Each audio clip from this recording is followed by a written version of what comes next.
Do you want to improve at a quicker pace? Check out GITGUDracing.com. I've coached hundreds of drivers, from real-life racers to sim enthusiasts, who experience rapid improvement after just one session. And while investing in top-notch hardware is great, imagine how much more you can elevate your experience by adding coaching to the mix. My methods are practical, aiming to break down complex concepts into easily digestible bits that are simple to understand. You can find reviews of the sessions I've conducted on the Fiverr link provided in the video description. Let's elevate your racing skills together. Now for the track guide. Turn 1, it's an interesting corner because you really have to carry the speed into the corner, but also the grip levels are changing. So for the approach, I'm using the 50-meter board as a reference for braking. At the 50, I'm applying the brakes. You want to brake very hard here. You have a lot of downforce just because it's a huge straight behind you. And right now you have the maximum amount of speed that the car can handle. You're at your top speed and you need to use the downforce of the car to slow it down even more. So braking very hard, picking 100, and this corner is quite long. And the grip levels are in such a way that on the inside, right here, there's a lot of grip. So what we want to do is to carry the speed into the corner. We don't want to be very slow on entry, so at this point we will go early on throttle. Because it's a long corner, you will run out of track or you will go too far on the left and it will compromise the next one.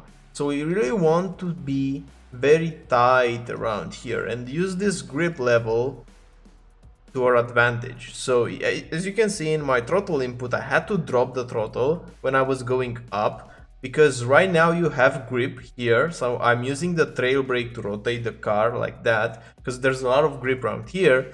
But whenever you're gonna put the power down, you're still in the compression, you still have grip, you can go up, up, up, but the moment that you get out of the compression, like right now, and the elevation changes a bit, there's a bit of, you get off camber and you will have less grip, so you'll have to modulate your throttle input, but staying in fourth gear, that's gonna give you a nice speed. Also notice the positioning. Because this car is very quick, you won't have enough time to bring it from the left all the way to the left to the braking zone. You won't have it because this car is super fast and it will cover those distances very quickly and you won't have enough time to reposition. So it's key to be more in the center of the track to be able to bring it all the way here. You see, I barely was able. The moment that I bring the car, that's the moment when I'm braking. That's my reference for braking. The moment that I'm bringing the car all the way to the grass here, very important to open up, so on the curb, and straighten up the wheel, that's the moment that I'm applying the brakes. You really want to trail brake a lot into this corner, so you don't want to spike the brake and then get off the brake, because the car will understeer, especially at these speeds. It's still a very high speed corner, 188 kph. So instead, you want to hold the brake, so still holding, still on 2% brakes, 3% brake, 2% brake, and now, just now, when I'm very close to a second yellow sausage curb, and it's key to cut all the way to the left, so almost going over the sausage curves, but you don't want to touch, you just want to kiss them, let's say, with your tires, then you go back on power.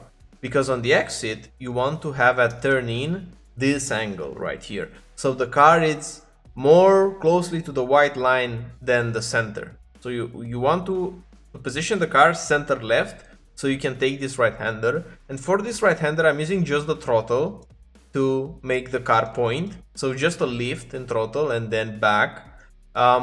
You can argue that you can add like a small trail brake, like 1% braking in between. That's gonna be ideal. But if you just want to take it the easy way, you just have to do a small lift and then back up. But it's very important to apex late. Like if you're gonna turn in early for this one, the lift under throttle won't save you because you will go off track on the exit. You will run out of track. So turn later than you think into this corner so that you will apex in the middle of those two curbs. Not on the first curb, not before the first curb, after the first curb, ideally in the middle between those two yellow curbs. Now putting the power down, the car will be oversteery around here, so you'll have to manage with the throttle. Notice here my shape. Again, using all the track, aligning myself with the grass, and after the 50-meter board, I'm applying the brakes. And again, you want to trail brake up until the car is at your desired place. So if the car is not pointing yet, don't drop the brakes. You have to brake while still focusing on what the car does, because you don't want to throw an input and then see what the car will do and then just let go of the input and then do something else.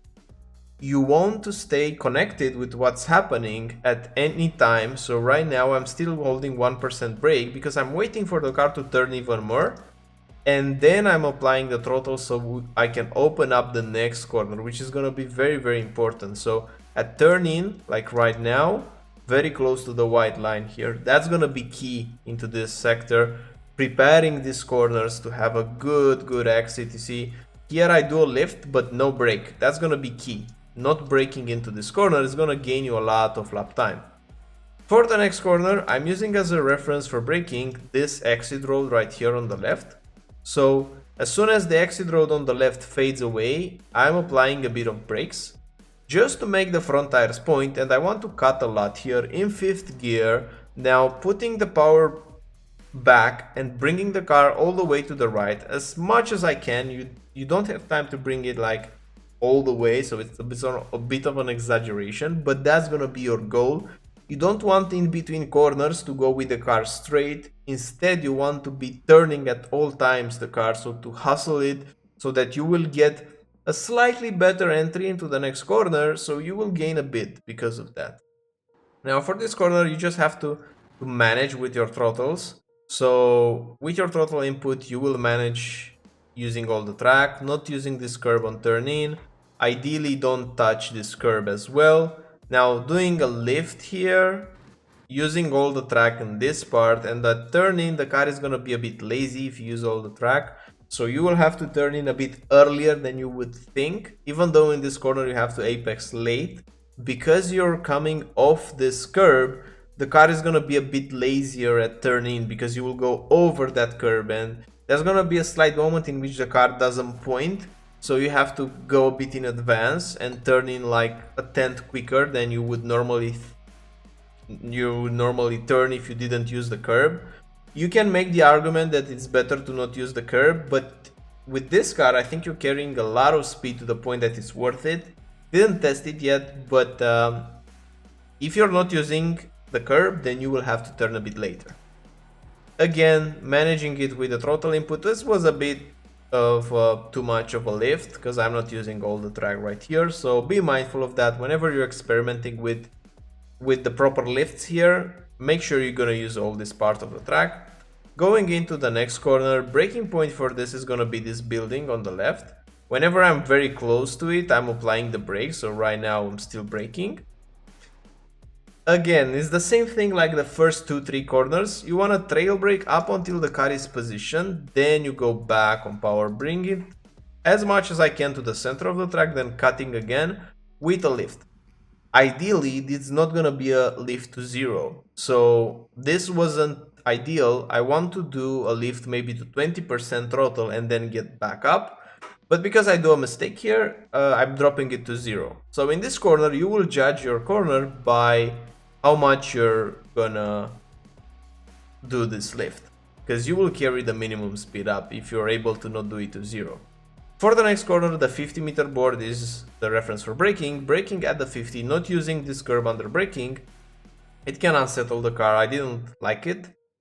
Now, not braking very hard, and this is like a double apex corner where we had the first apex and now I'm bringing the car back to the second apex. And notice that I'm not braking hard and I'm letting the car speed roll, and then whenever I go on power, it's pretty straightforward on power, like a small correction here, but in general you want to have this line as vertical as you can while braking less into the corner. You can make the argument that with this car you can stay more tighter, so you can take this corner, because my approach is more like a V-shaped line here. Like I'm shooting the car into the corner, then I bring it and I pick it back up. You can try the U-shaped line, staying more closer to the curb. That's gonna be an alternative as well, but you have to brake harder for that. Those two can yield similar lap times. I find like for my driving style I like to do the V-shaped line more, and for me it's a bit quicker. And right now going into the last corner, this is flat, easy flat. And for the last corner, the 50-meter board again. After the 50, applying the brakes.